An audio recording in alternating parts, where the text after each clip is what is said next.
एक बार की बात है दोस्तों कि सुदर्शन चक्र जो कि भगवान कृष्ण के द्वारपाल के रूप में बैठे रहते थे, उनको बड़ा अभिमान हो गया कि मुझे तो भगवान ने द्वारपाल के रूप में रखा है, मैं इतना शक्तिशाली हूँ। भगवान को मुझ पर विश्वास था कि अगर सुदर्शन चक्र दरवाजे पर रहेगा तो कोई भी असुर शक्तियाँ या ऐसी शक्तियाँ भगवान को नुकसान नहीं पहुंचा सकती। तो सुदर्शन चक्र को हो गया भयंकर अभिमान। अब भगवान कृष्ण ये बात समझ गए। भगवान किसी को अभिमानी नहीं रहने देते, सभी का अभिमान चूर कर देते हैं। सो भगवान ने सोचा, अरे ये तो बहुत अभिमान करने लगा, किसी से सीधे मुंह बात नहीं करता, छोटे द्वारपालों को कुछ भी नहीं समझते सुदर्शन चक्र, और सदा उनसे ऐसी भाषा में बात करते जिससे उन छोटे द्वारपालों का अपमान होता। तो भगवान कृष्ण ने उनका अभिमान भंग करने की सोची और उन्होंने हनुमान जी महाराज को संदेश भेजा कि हनुमान जी कृपया आप पधारें, और मैंने उनको बुलाया है। ऐसा उन्होंने संदेश हनुमान जी को भेजा। हनुमान जी ने कहा, जो आज्ञा है प्रभु श्री राम। वो तो कृष्ण में भी राम को देखने की क्षमता रखते थे। सो उन्होंने वहां से एक वायु के झोंके में और तुरंत भगवान कृष्ण के सम्मुख दरवाजे पर आकर खड़े हो गए। दरवाजे पर उन्होंने देखा कि एक द्वारपाल सुदर्शन चक्र द्वारपाल ही कर रहा था। उन्होंने कहा, तुम अंदर नहीं जा सकते। हनुमान जी से बोला, तुम अंदर नहीं जा सकते, नहीं तो मैं तुम्हारा शरीर धड़ से अलग कर दूंगा, सिर को शरीर से अलग कर दूंगा।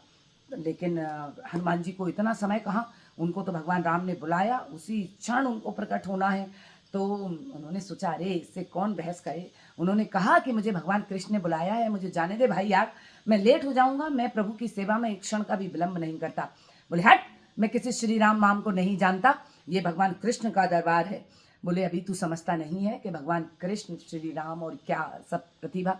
उन्होंने कहा, मैं तुझसे डिस्कस नहीं कर सकता, बहस नहीं कर सकता, देख मुझे अंदर जाने दे, प्रभु ने मुझे बुलाया है, मुझे इसी क्षण अंदर जाना है।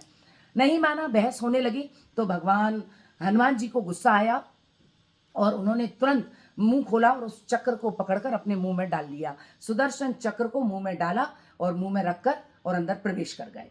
अंदर गए तो कृष्ण भगवान को नमन किया, माता को नमन किया। वो तो सीता माता और राम भगवान के रूप में ही उनके दर्शन करते थे। तो भगवान कृष्ण ने पूछा, हनुमान तुम अंदर कैसे आए?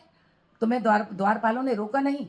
बोले, द्वारपाल कौन महाराज? वो चक्र जैसा घूम रहा था। बोले, हाँ। बोले, कहाँ है?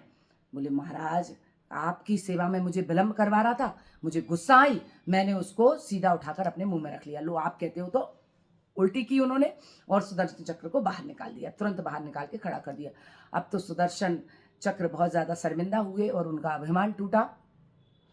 भगवान कृष्ण को जो भी काम था वो हनुमान से बताया और सुदर्शन चक्र ने हनुमान जी से क्षमा मांगी। भगवान कृष्ण ने क्षमा मांगी कि मैं अभिमानी हो गया था और प्रभु आप अच्छे अच्छों का अभिमान तोड़ देते हैं, सो मुझे क्षमा करना, आगे से मैं ऐसी गलती नहीं करूंगा, अभिमानी नहीं बनूंगा। हनुमान आपके सच्चे भक्त हैं, सच्चे ताकतवर हैं। तो हनुमान प्रकट उत्सव है आज, इस बात का ध्यान रखना कि हमको अभिमान नहीं करना है। आपको जो भी सुख शांति समृद्धि ऐश्वर्य यश और कीर्ति है वो प्रभु की कृपा से है। हमको अभिमानित नहीं होना है, ब्रह्म बने रहना है, आगे बढ़ते जाना है और अपनी शिक्षाएं, अपनी प्राचीन कथाएं अपने बच्चों को, अपने परिवार को सुनाते जाना है, ताकि हमारे यश कीर्ति आगे बढ़े, हमारी हिंदू पद्धति सनातन धर्म आगे बढ़े और बच्चे बच्चे इसको सीखें। हरिओम, आपका दिन शुभ हो। नमस्कार, रश्मि आलोक चौधरी का प्रणाम स्वीकार कीजिए।